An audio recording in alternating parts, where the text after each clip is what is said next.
So today we'll discuss the practical on kinematic analysis of machine tool gearbox. This gearbox we have to analyze. So this is a gearbox of a lathe machine. You can see this how this gearbox is used to operate different parts.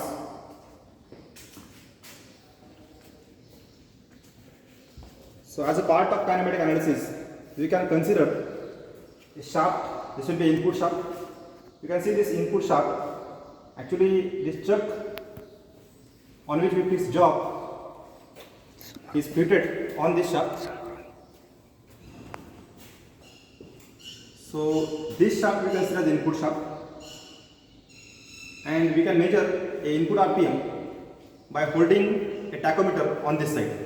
We can fix that tachometer to a job which will be fitted inside this chuck. So this is our input shaft, and output shaft is this shaft. So output shaft is used to rotate the lead screw. So this is our output shaft, and in between some other gears, other shafts are there to transmit the power.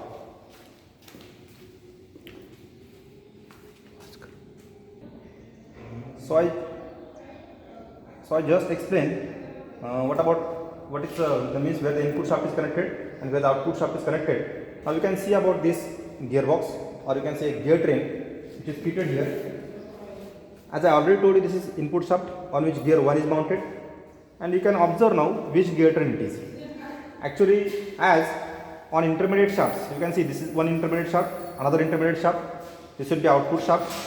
So on intermediate shafts, as more than one gear is mounted, so this gear train is a compound gear train. Now how it will work when this input shaft is rotated?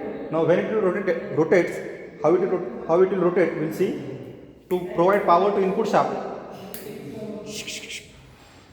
motor is connected here. So when this motor is rotated through this pulley arrangement,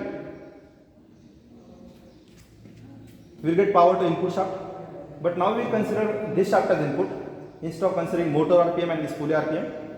Now once it will rotate, then this intermediate shafts will transmit power to output shaft. Let's say how this lever mechanism is used to give rotation to this lead screw. Actually, now you can see this is a neutral position. If I shift this lever to upward or downward side, then we achieve two drives, that is forward and reverse drive, that I will show you in actual working. Means this function of lever is to obtain forward drive and reverse drive as well as neutral drive. Okay, you can see now this is in neutral position. Why I am saying it in neutral position? Because this input shaft is rotated by means of a motor and pulley arrangement. The power is not transmitted to lead screw. So only chuck is rotating. You can see only chuck is rotating there. So this is our neutral position, you can say. Because power is not transmitted further to tool post and lead screw. So only chuck is rotating, and this shaft. So chuck and this gear is mounted on a same shaft, which we consider as an input shaft. Okay. Now you can see no other gear is rotating. So it is neutral position. Now if I shift this lever upward and downward, then two drives you obtain. One is forward, other will be reverse. You will see now forward and reverse drive. Now it is in neutral position. Now we will see another drive. So I am shifting this lever now. Now you can see how it is rotating. This is rotating clockwise, but this output shaft is rotating anti-clockwise. So when you can observe now here, this is your first gear, this is second gear, third gear. This third gear is mixed with fourth gear, fifth, sixth, 7 and 8. So total 8 gears are used to transmit the power when it is in a. Now this stroke you can see input shaft rotates clockwise while output shaft rotates anti-clockwise. And when this output shaft rotates anti-clockwise, what about lead screw and tool post motion? You can see that carefully. So tool post is moving away from the chuck. So let's say it is reverse drive.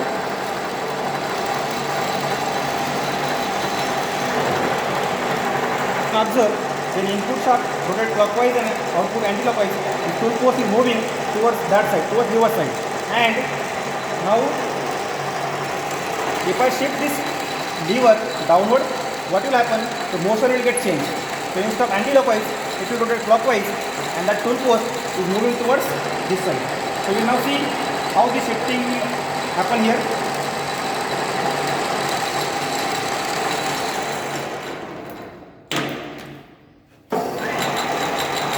So now what happened? We just shifted this gear. Now this gear is not in mesh. Means this gear is not transmitting power. You can see this is idler actually. Means input shaft. This will be out second gear, third gear, and fourth gear. So this gear is not contributing to transmission of power. So what happened due to this? So motion of direction get changed. This is rotating clockwise, and this is rotating also clockwise. And when it rotates clockwise, now we see how this is moving. So it is moving towards us or towards forward side. So when both are rotating in the same direction, there will be a forward drive. So we just see how this lever is used to obtain forward and reverse drive as well as neutral position. So as we explained how this gearbox is used to obtain a forward drive, reverse drive of a tool post as well as rotate a chuck. Now we will see about kinematic analysis part. In this case I already explained there are 8 gears, 1, 2, 3, but this 3 is used for a reverse drive only. 1, 2, 3, 4, 5, 6, 7 and 8. Total number of 8 gears. And now how we can perform kinematic analysis here? So first step in kinematic analysis is you have to determine which type of gear train this one is. And how we can determine it? Just by observation. As we know different types of gear train like simple, compound, epicyclic or a reverted gear train. This gear train here it is a compound gear train. Why it is compound? Because on this shaft more than 2 gears, more than 1 gear is mounted. So here also and here also 2 gears are there. That's why this gear train is a compound gear train. And as it is compound gear train, so we can determine different formulas for compound gear train like speed ratios. And to get speed ratio, what is formula basically?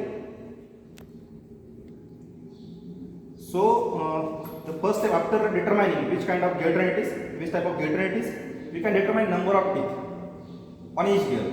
That is T1, how much number of teeth on first gear, T2, T3, T4, T5 up to T8. So why we are finding teeth? Because once you determine teeth on these gears, then further parameters we can determine like center distance. So I can, with the scale, I can find out this distance. Let's say it is center distance between 1 and 2 gear, center distance between 2 and 3,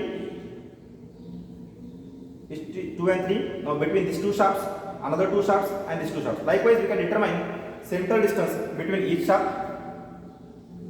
So if I determine center distance and teeth, then we know formula of center distance. That is center distance is equal to module into T1 plus T2. As teeths are known, center distance is known, so we can determine module. And once module is known, then from module formula, that is module is equal to D upon T, we can determine piece circle diameters. What important thing I told you here,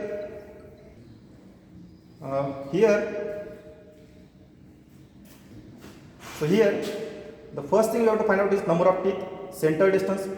From these 2 parameters, we can determine module and piece circle diameters.